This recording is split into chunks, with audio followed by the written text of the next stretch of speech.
Okay, we starting? Ha ha ha! Yes, okay. Hi everybody! Hello, hello, hello.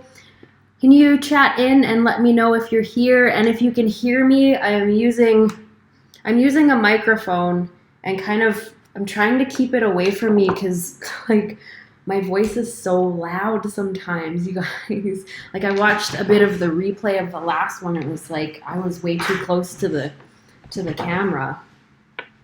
Okay. Let's see. All right. Hi everybody. Welcome. Okay, I'm just looking at my volume here. I think we'll be okay if I back this train up. Okay, there we go. All right. Hi, Marcella. Nice to see you. Awesome. Okay, can you hear me okay? Is the volume all right? Let me know.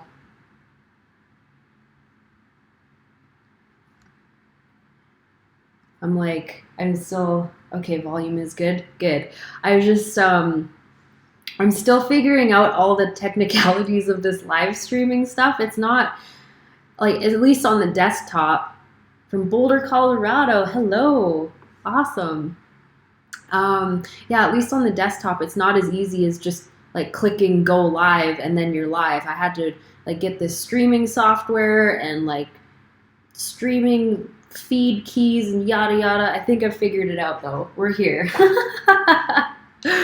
So what I wanted to talk about today, you guys, was cultivating an unshakable sense of inner peace. And I know that, you know, that's just the title, but we're still gonna get shook. We're still gonna have our peace get shaken up once in a while. You know, having a spiritual awakening and being enlightened doesn't mean that you never go through human stuff. You never experience pain or upset or plans not going the way that you want. But what we can work on is being so grounded in our center that we don't get knocked off balance when life comes and smacks us sometimes, you know?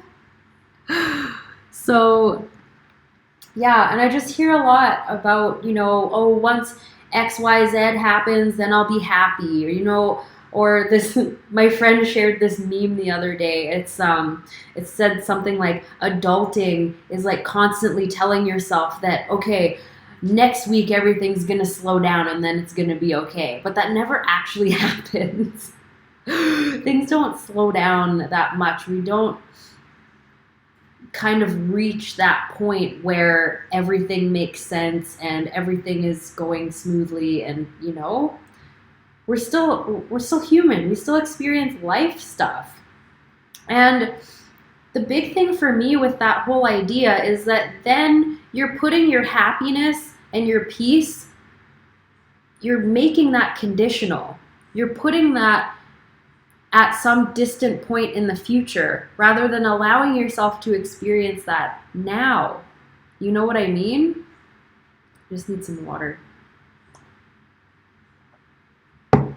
So pretty much it's just saying, you know, I don't have happiness and I don't have peace, but once I attain this thing or get into this situation, then I will allow myself to experience these things. When really, we can allow ourselves to experience happiness and peace now, no matter what's happening.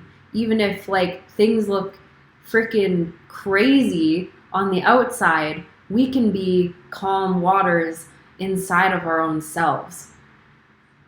And I really wanted to share this process that Danielle Laporte shared recently on Instagram, because it really hit home, and it's so simple, seemingly simple, but it's so profound, okay? And this is why I'm such an advocate for cultivating a sense of awareness and bringing mindfulness into our lives and practicing meditation and really making that our process, really making that a part of our lives. Because as you do that, you train your brain to just focus in one place, to focus your energy in one place at one time. You become more productive, your brain waves slow down, your heart rate slows down, you bring your blood pressure down. Everything just comes into this sense of peace. Anyways, this process that Danielle Laporte shared was called What's Actually Happening Now. And I'm probably paraphrasing, but what's happening now? So the example she gave was, say you're standing in the kitchen, you're chopping carrots, and all of a sudden you go off on this train of thought. You start thinking about this situation that happened, this conversation that didn't go the way that you thought it was going to go, and you start replaying all the things that you would have said and getting all upset about it and having all these feelings about it, and you've taken yourself out of the present. So with her process, what's happening now, we just ask ourselves this simple question: what's actually happening right now? Bringing your awareness back, focusing on what is happening right now. Okay, I have a knife in my hand. I'm chopping carrots. These carrots grew in the ground. And now they're going to nourish my body. And I'm making food for my family or my partner or myself. I'm creating something really nourishing here. And wow, I have a house. I have a roof over my head. I have a knife. I have dishes that I can use. I most likely have water that I can drink, And God, I'm so grateful to have this shelter and to have this food and to have access to something so nourishing and to have a house and to have shelter, and holy shit, I'm alive. And I'm so grateful to be alive.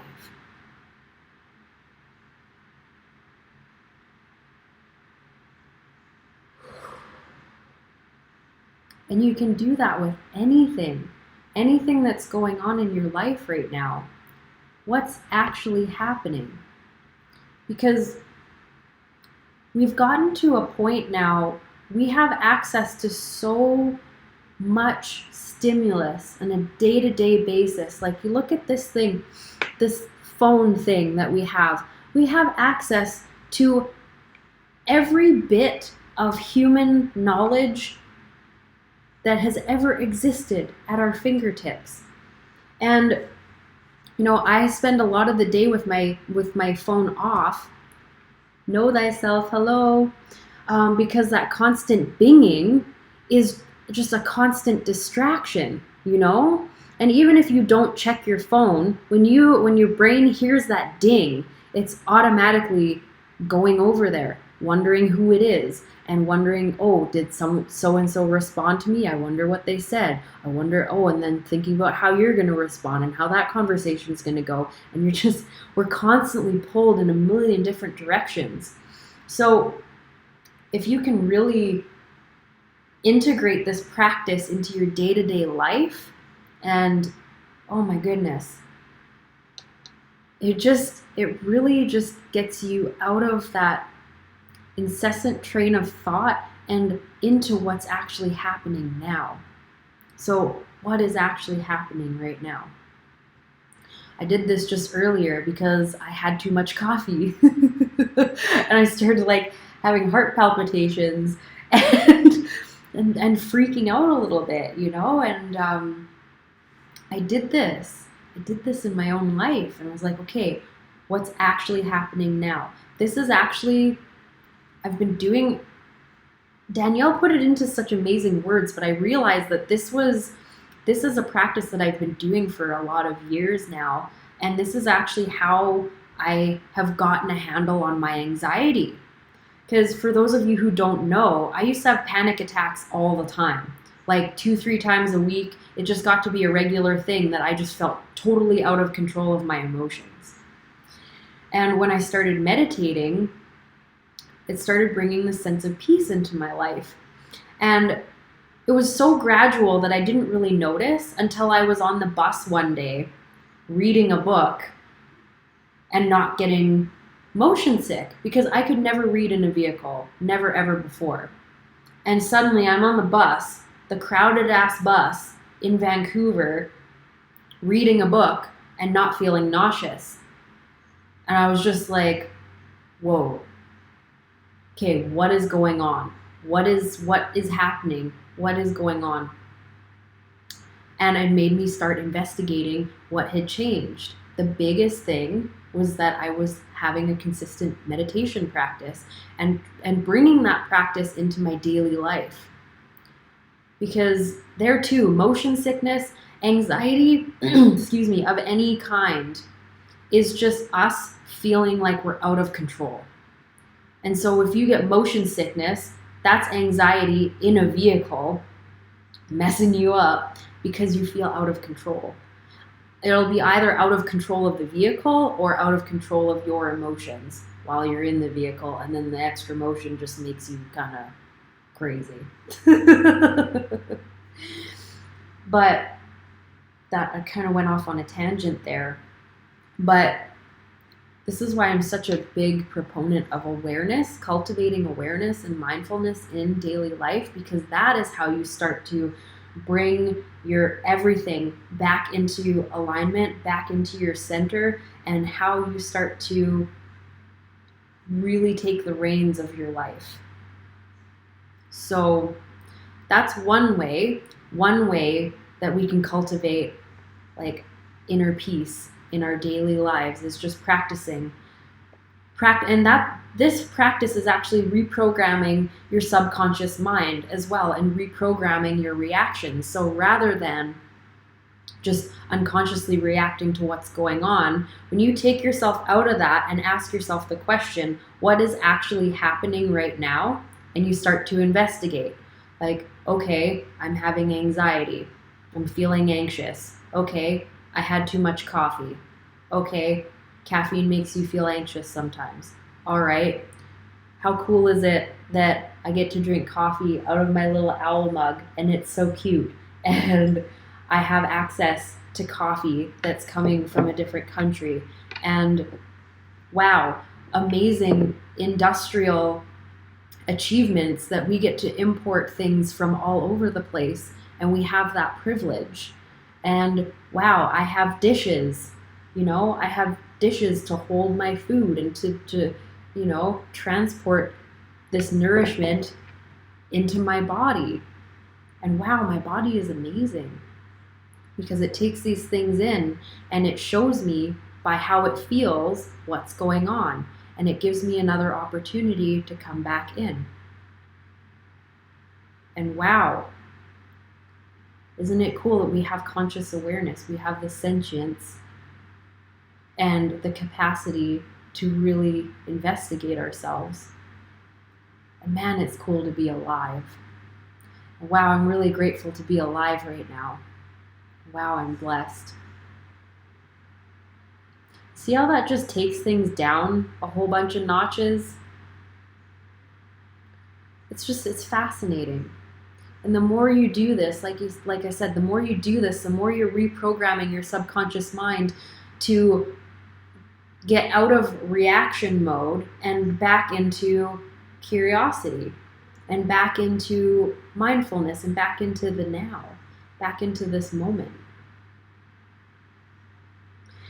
And this is just a consistent practice. And I was saying earlier, just because we've had like this spiritual awakening, now we're awake, now we're quote unquote enlightened, it doesn't mean that we're never going to go through life and experience ups and downs again. Like, I thought I was losing my freaking marbles legit just a few days ago. We're still gonna run into things and run into pain and run into confusion and have things go sideways. But if we can implement these practices into our daily life and just consistently practice them, you start to become almost bulletproof. I'm at the point now where, like, I'm noticing things that I used to have really strong reactions to, I don't anymore. It just kind of is what it is. And in case you're wondering, I don't have panic attacks anymore. I do still experience anxiety, but it's not that all-encompassing, like losing control of myself anxiety, and it's because of these practices. It's because of this inquiry.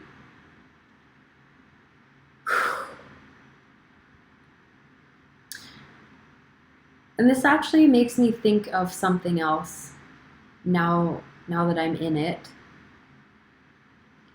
of another way that we can really build this sense of inner peace within ourselves is, as August brought up before, self-love. And that's not just like bubble baths and pedicures. No, this is like real life, practical self-love, okay? And the basis of that is really checking in with yourself, truly.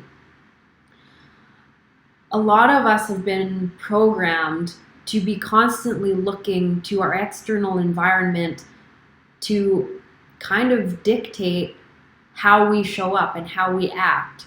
And so many of us have had experiences when we were young where we had really strong emotions and it made our parents uncomfortable, and they told us that that was wrong.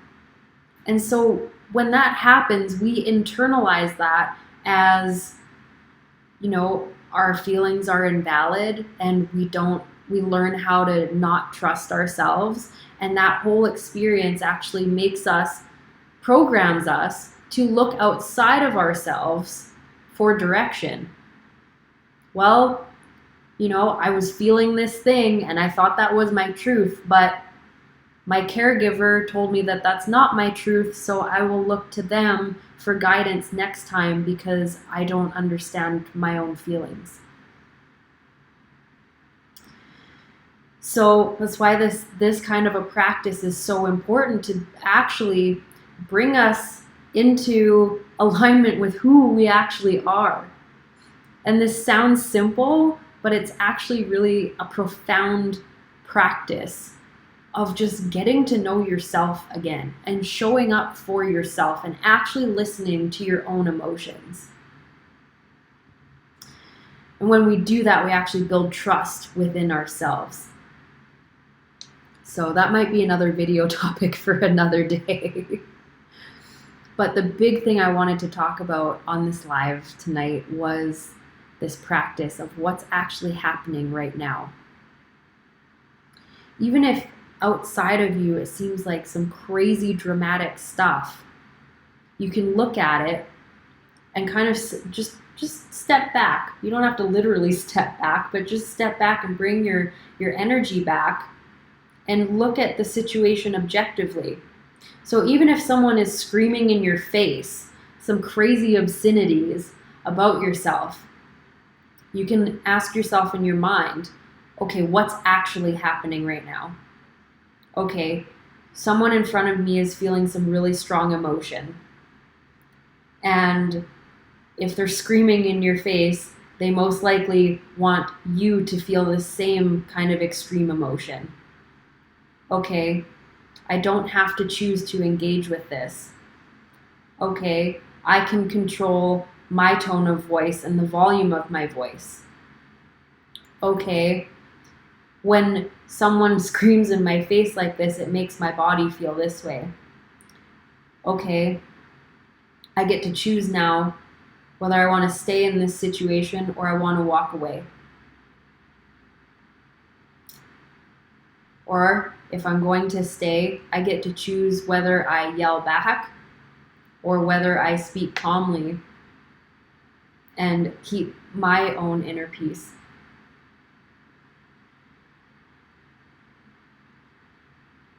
Interesting. Do you guys have anything to add? I kind of just went off there.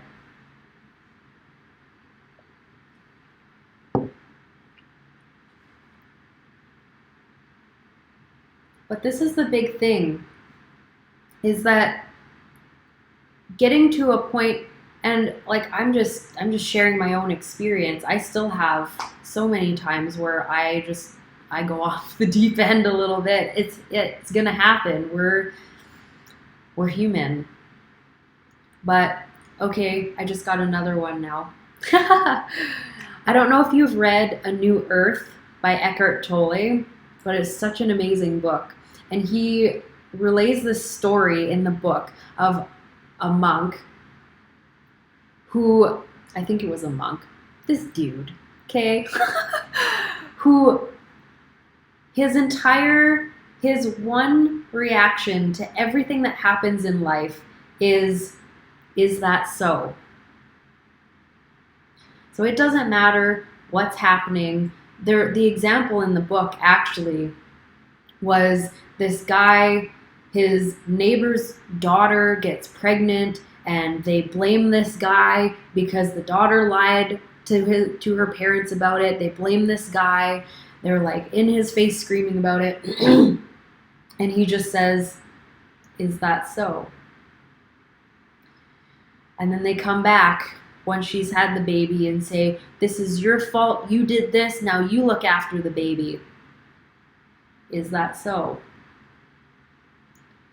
He raised this baby up, and then like 10 years later or something, they come back and realize and apologize and this and that and take the baby away.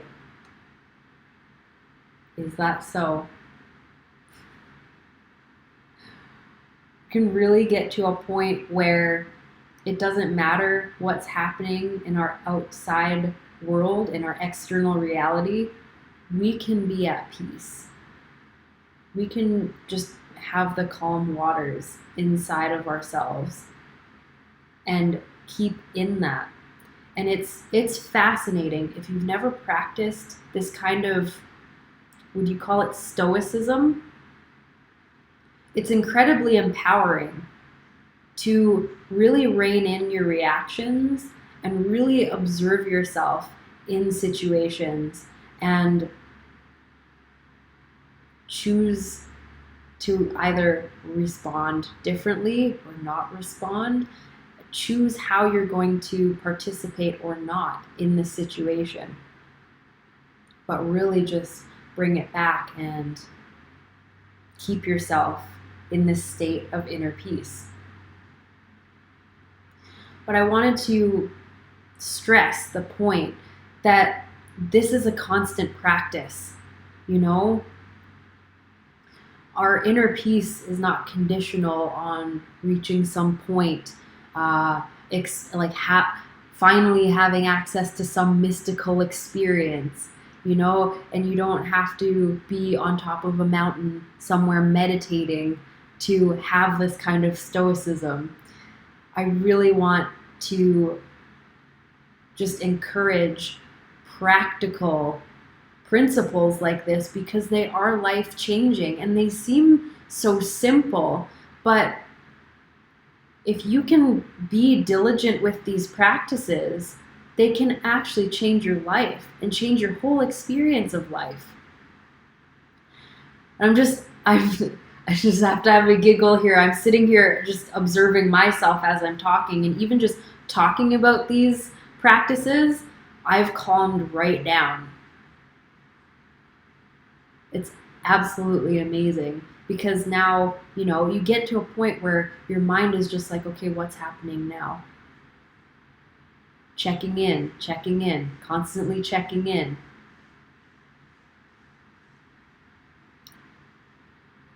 It also just really helps you to put things into perspective, these kinds of practices.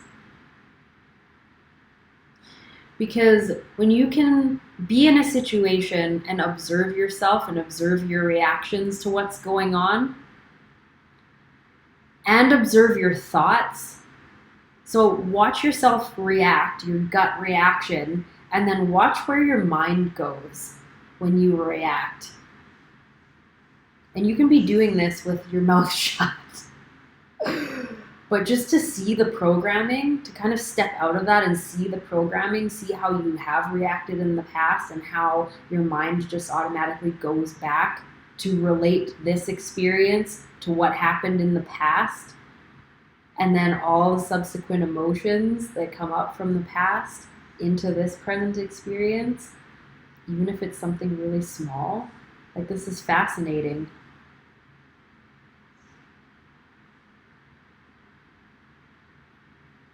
Hi, Leo. You were here at 8:30, but the screen apparently did not refresh. Oh, okay. So you figured it out. Good stuff. I wonder where you are, 8:30, because it was starting at 4:30 here. It's just so cool that we can connect with people all over the world. So, yeah. Actually, Leo, I was just kind of almost getting to the end here. Unless you guys have some questions or some things to add to this. Like, do you have this any kind of mindfulness practice in your daily life? I'm out in the Pacific, okay. 12 a.m. there. Oh, wow. You're up late.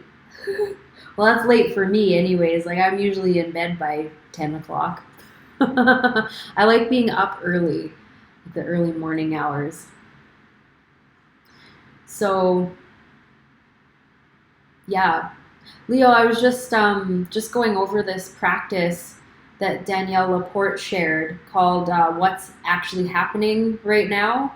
And it's these mindfulness practices are so vitally important to our peace of mind. Sorry, I'm just reading some comments. I just realized that I missed some.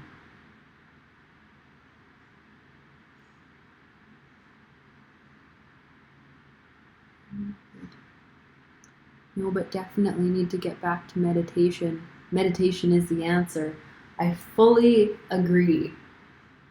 And for those of you who are just coming in, that's seriously what cured, well, I do still get anxiety, but that's seriously, meditation is what stopped me having panic attacks.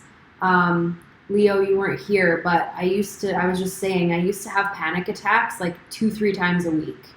It was just, and they were bad. They were bad, you guys. Like, I would start getting really bad heart palpitations, and then it would feel like my throat was closing up, and I actually, like, it feels like you're gonna die.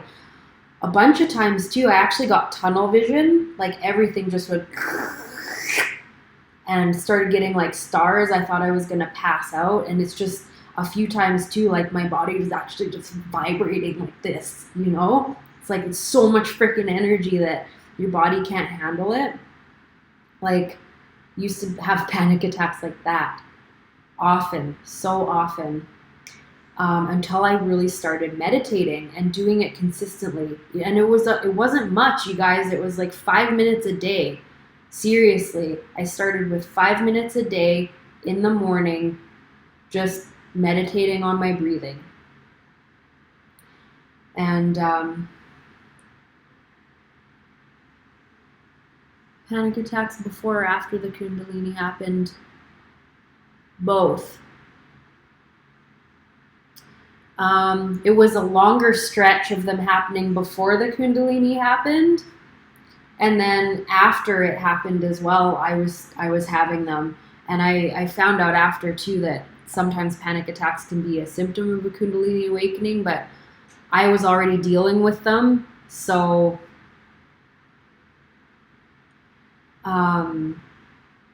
yeah. And that was the thing. Like, I was having these panic attacks and I didn't know what to do. So I went to the doctor, and just to get a note so I could get off of work and like deal with my stuff, because I hadn't allowed myself to process any of the life stuff that had happened. And the first thing he did was prescribe me Ativan. And I went and filled the prescription, and I took it home, and I sat there and I looked at that little freaking bottle. I was like, really? And then I researched it. I researched that stuff and saw the side effects and read that it was highly, highly addictive. And I was like, I'm not taking this garbage. I'm not taking this. I'm going to figure out some way to make myself feel better, because there's got to be another way. So I got myself into counseling and started meditating. I had kind of dabbled in meditation and yoga, but I really started like hardcore scheduling my meditation every morning for 5 minutes. And 5 minutes might not sound like much, but when you're just starting out, 5 minutes can seem like an eternity, trying to be with your breath and your thoughts and sit there still, because we're so distracted these days. And yeah, slowly things started to calm down. The panic attacks lessened. And yeah, then I was sitting on a bus, reading a book, and not getting motion sickness. It's amazing. But it happened so gradually that I didn't really notice that there was a change until, I was doing something that I wasn't able to do before.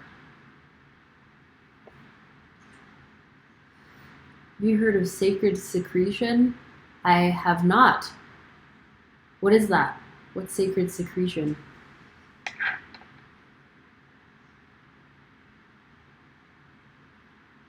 I have not participated in an ayahuasca ceremony. I've been curious about it. Have you? But the panic attack was definitely my body trying to talk to me. I really believe that anything like that, disease, anxiety, depression, anger, rage, these states are our body trying to communicate with us. And my experience, the panic attacks, like especially the ones that were like freaking quaky like that, I've realized now that because I'm so empathic, I was constantly taking on all of this energy, and living in a big city, I was just wide open all the time, like wide open in a city with no tools. I had no idea about any kind of energy work, any kind of energetic protection. Like I was just wide open. And couple that with people pleasing and codependency and just constantly wanting to fix everyone else's problems, my body was just like, what the F? Stop it. Like, stop it. I can't handle it. I'm overloaded. Like, I need to get this stuff out because it doesn't belong here. It doesn't belong to me. Like, and you need to slow the frick down. Slow down. That's what my body was saying to me. Like I said, I don't really experience these anymore. I do experience anxiety once in a while, but now I've got the tools to kind of slow that roll and get a hold of it before it turns into anything crazy.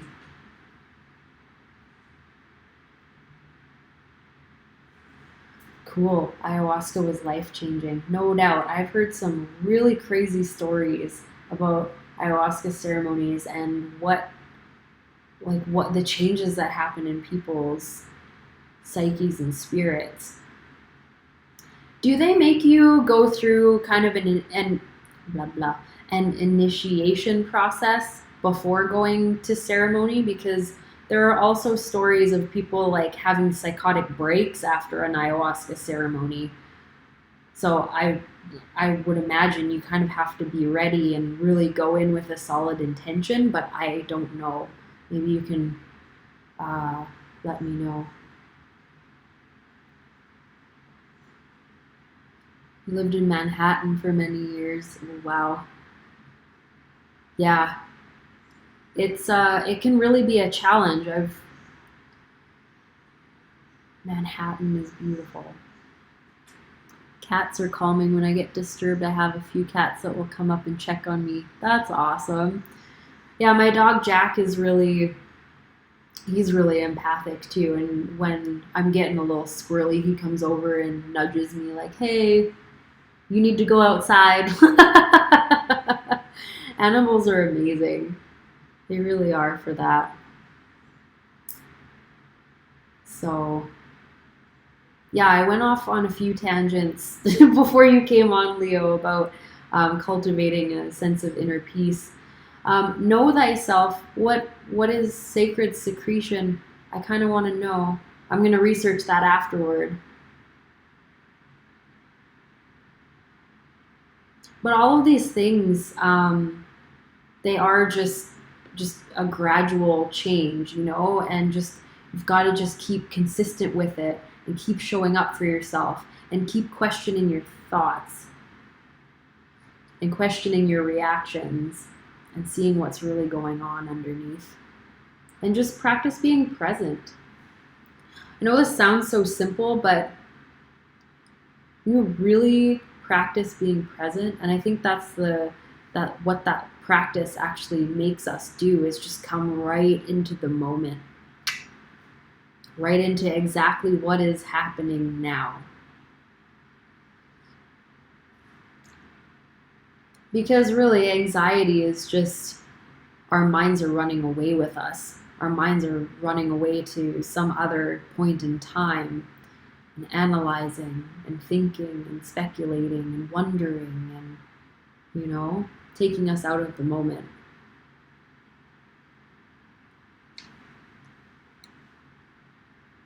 There's a kind of initiation. The shaman talks to you to know you're intentional. It took 3 days.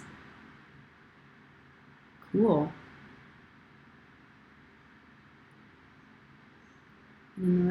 Okay, so it's sacred secretion. It's an oil our body produces in our spine, and in the right circumstances travels to our crown chakra and our consciousness raises. I think maybe there might be a link with Kundalini awakening. Interesting. An oil our body produces. I've never heard the term sacred secretion. I wonder if that's like DMT. I don't know. I'm going to look into that. Hi, Jack. Hi, buds. What are you doing? Hey?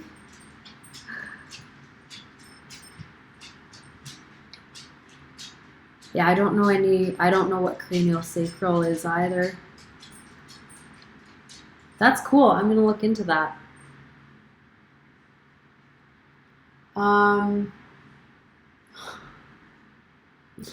So he gets in these moods sometimes, my dog, and he'll just go in the bathroom and shut the door behind him and go lie on the tiles. Oh, that's so funny. I'm feeling really mellow today, you guys, in case you haven't noticed. I'm liking it, though. But it's just interesting. Just even talking about these practices has brought my energy down, but it's made me a lot more mellow. Just even talking about these practices, it's kind of interesting. Okay, so if you guys, what's this? I don't know if it's the same. Yeah, we should check it out. Interesting.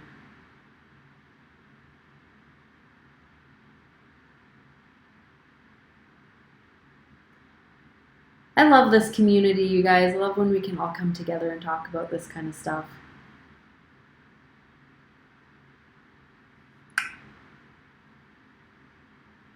Thumbs up. Okay. Do you guys have any other questions or anything to add?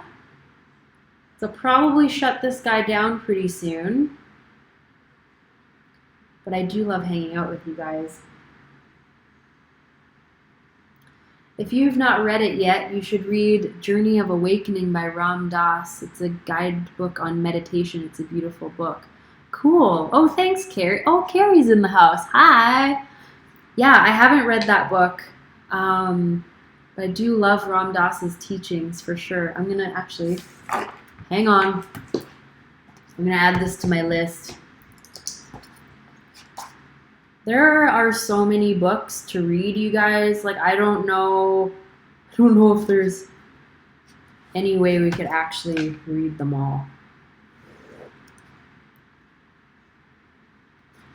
Oops, sorry, shaking the computer.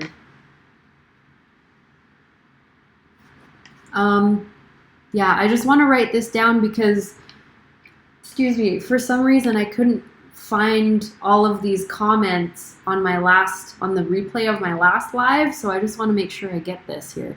Journey of Awakening. My friend has been talking about Autobiography of a Yogi as well. Was it Yogi Bhajan who wrote that one? Ramdas. I would recommend The Seat of the Soul. Okay. The Soul. Who was that? Was that Caroline Miss who wrote, or Mice, however you pronounce it, The Seat of the Soul? Leo says, I saw Ram Dass in Philadelphia in 1974. He autographed my copy of the Bhagavad Gita. Cool. That must have been a really neat experience. Wow. There was another book. Shoot. There was another book that someone recommended to me the other day that I was gonna tell you guys about, but now I can't think of it.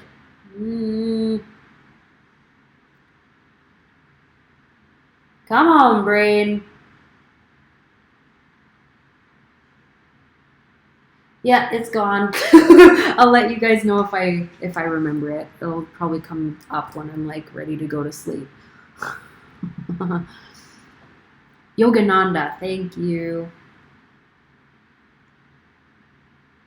The live chat is right next to the likes. Oh, okay. I'll have to.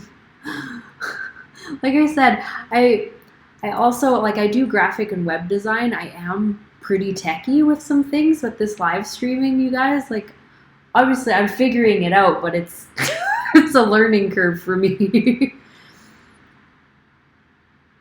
Okay, The Seat of the Soul by Gary Zukav.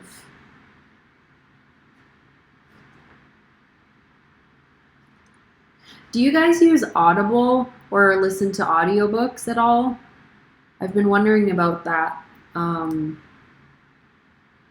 If I might be able to plow through some more books if I'm listening to them rather than, trying to find time to sit down and read.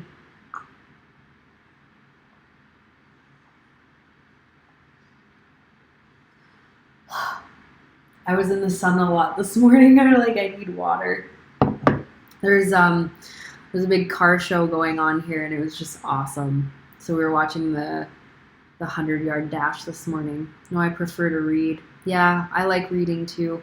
And like I've got a Kindle and I do enjoy it, but in my mind, there's nothing better than the actual feel of a physical book and being able to sit there and just read and enjoy it. There's just something about it. Thank you guys for the recommendations. I'm going to read these. I almost wonder if we should have like a book club or something. That would be fun.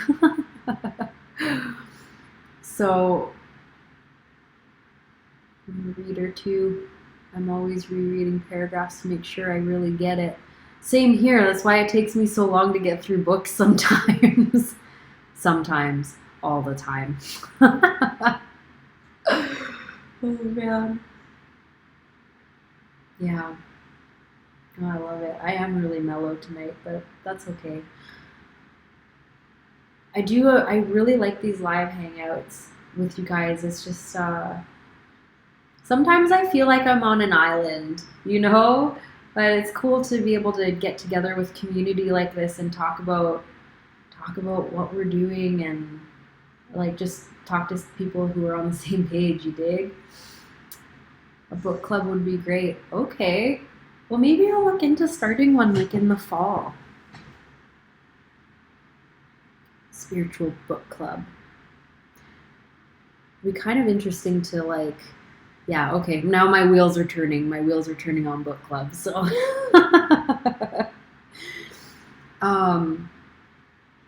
but yeah, coming back to inner peace. There are so many teachings, there are so many quotes, there are so many memes, there are so many books, but so many of them boil down to being here now, being here in the present moment with what is, and approaching it with a sense of curiosity rather than trying to label the experience or analyze your emotions or analyze somebody's actions and the reason why stuff is happening. It's almost like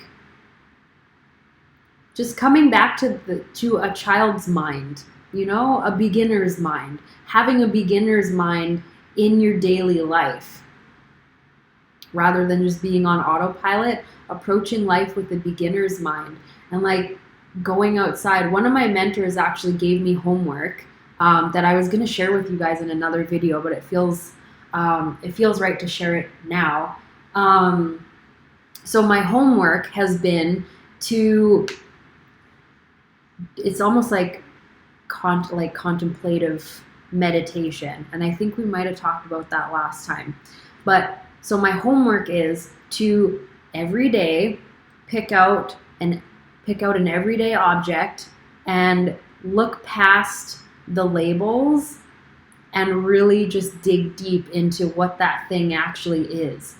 So this big ass jar of water, for instance. So really looking at this, and it's like, yeah, cool, I got this jar full of water, but if you think about it, really think about this jar.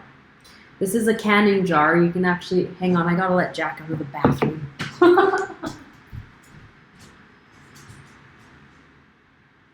on, buddy.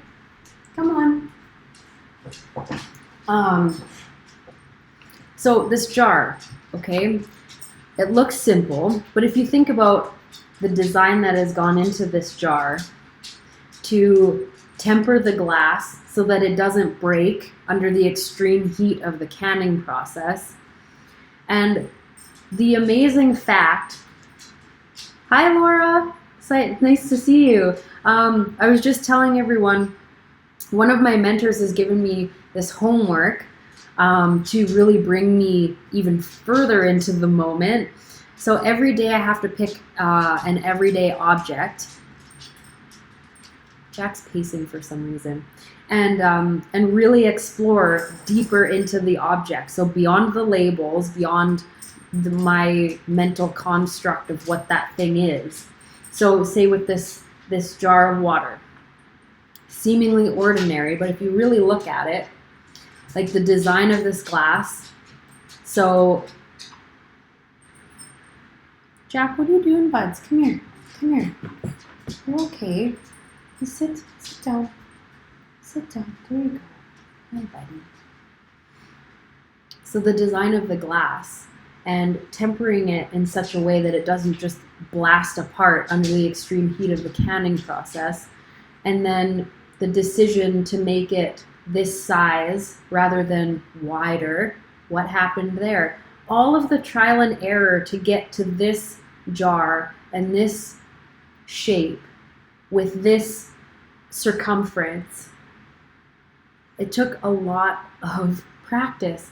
And then you get into the water and think about that. Think about what water actually is. So hydrogen and oxygen molecules coming together to make something that nourishes our bodies and gives life to everything on the planet. It's amazing. And then you get into all of the things that you can do with water. You can boil it and turn it into a gas. What? You can put tea or herbs or something in it and make it into a different beverage. You can make it into coffee. You can drink it as it is. You can wash yourself with it. You can water your lavender sprigs with it and keep them alive. And just getting in touch with the miracle of things, the miracle of all the small things around us that we can so easily take for granted, and really just getting in touch with the magic of life. the magic of everyday life. It brings you into the moment. And when you're in that space, while you're contemplating something so deeply, if you check in with your body when you're in that space, everything slows down.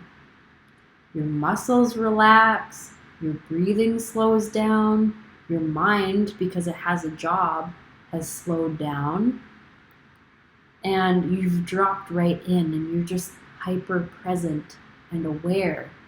And when you're in that space, in that meditative space, you can't help but feel peace. And when you're in awe of something like this,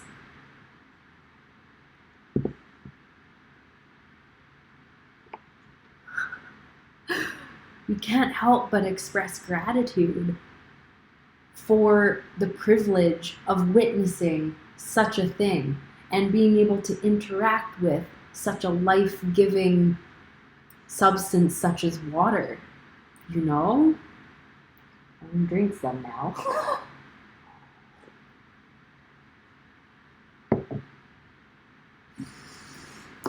And so you can bring this practice into your everyday life. And even if you're still working a job somewhere that maybe isn't your most favorite thing, sitting across from some coworker who isn't your favorite person, you can look at them. Oh man, when you start looking at people this way, my goodness.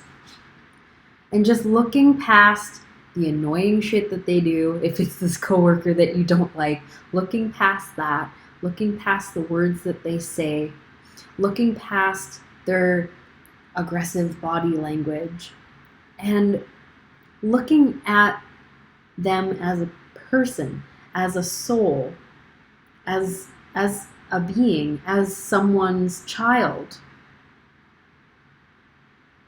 And just looking into how they move, because everyone moves uniquely. You know, how do they hold their pen? How do they write? How do they sit in their chair? Do they sit cross-legged or not? You know, and, you know, maybe don't be creepy and be staring at people, but like, it's when you can get past the initial labels, the initial judgments, and just look at people and objects and other beings as with a beginner's mind, and with that, with curiosity, you start to see the wonder in everything.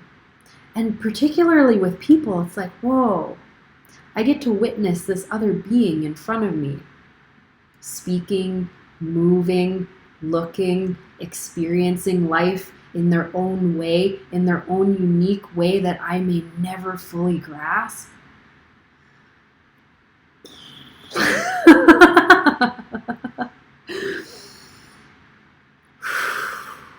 It's truly amazing.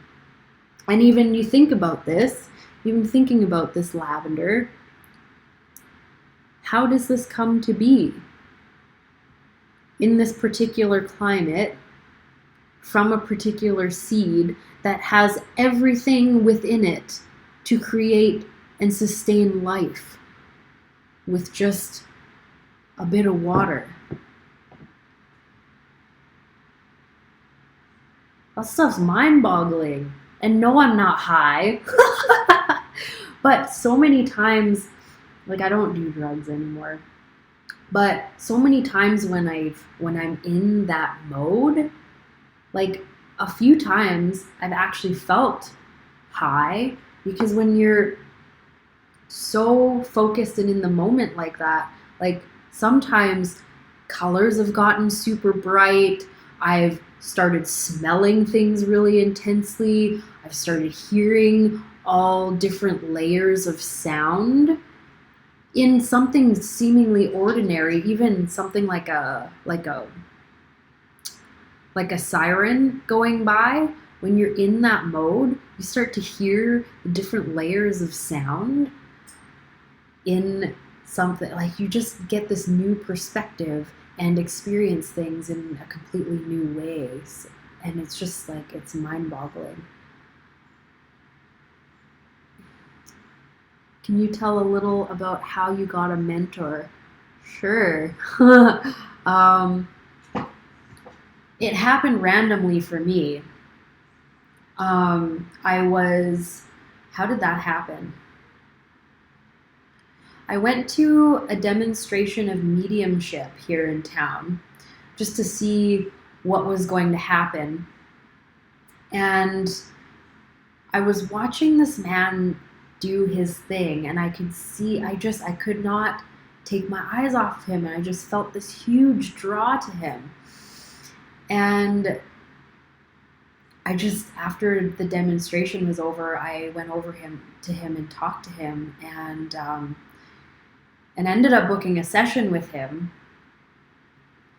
And it was quite interesting. Like, everything about this man was so stoic and so calm, and just being in his presence, things seemed to slow down, and he just made you feel really at ease and really seen and understood. And it's like there were a lot of people there, but when you're in his presence, because he's so present, it just feels like this bubble kind of wraps around the two of you, and that's all that exists. And so yeah, I went for a session, and I just asked if he would be my mentor, because the way I felt in his presence was the way that I wanted others to feel in my presence. So I just wanted to spend as much time as I could with him. And I just asked if he would mentor me along my journey, and he said yes. And this is how I got this homework. I don't know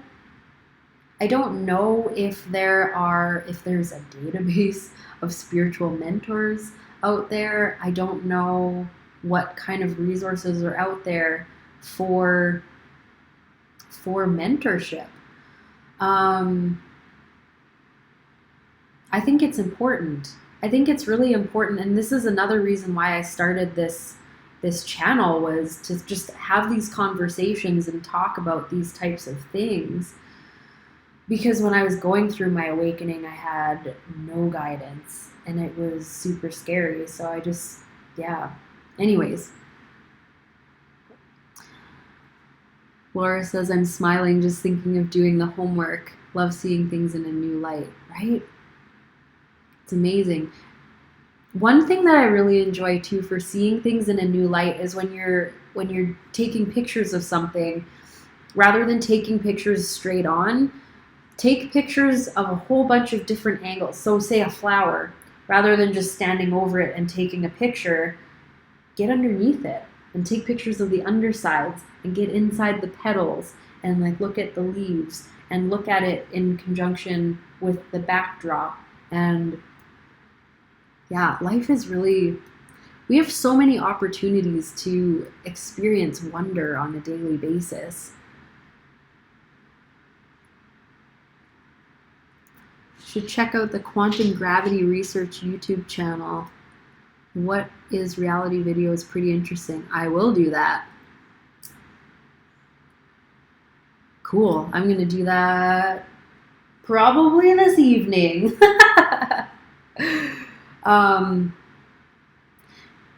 Yeah, do any of you have mentors on this path? People that are actively involved in your journey?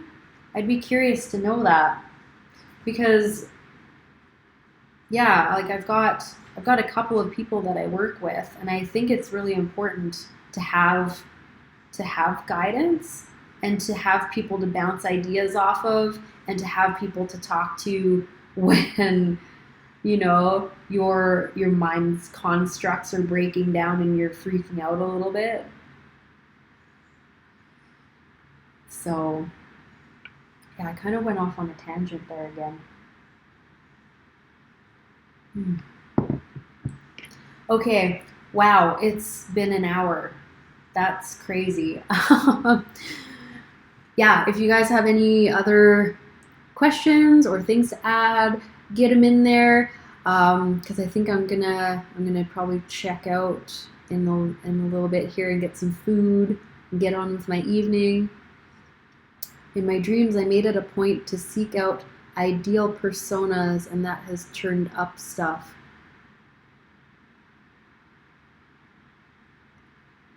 Leo, I like hearing about your dream experiences.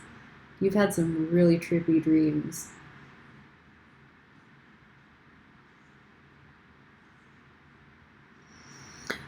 Ideal personas, that's kind of an interesting way to put it. Yeah, thanks for being here, Carrie. Oh, it was really nice to see you and hang out with you guys. Yeah, I think I'm going to sign off now. Thank you so much for being here and for your input. I really appreciate you guys. And yeah, I'm going to think about the book club for sure. And if you guys have any ideas for topics, video topics, let me know. I am here for you guys. And thank you for the book recommendations too. That is awesome. I love hanging out with you guys. It's so cool. So I may not be here next Saturday, but I will schedule more lives because these are great and super important. So thank you again. And I hope you guys enjoy your day, whatever time of day it is where you are, and sending you tons of love and gratitude. Thank you for being on this journey with me.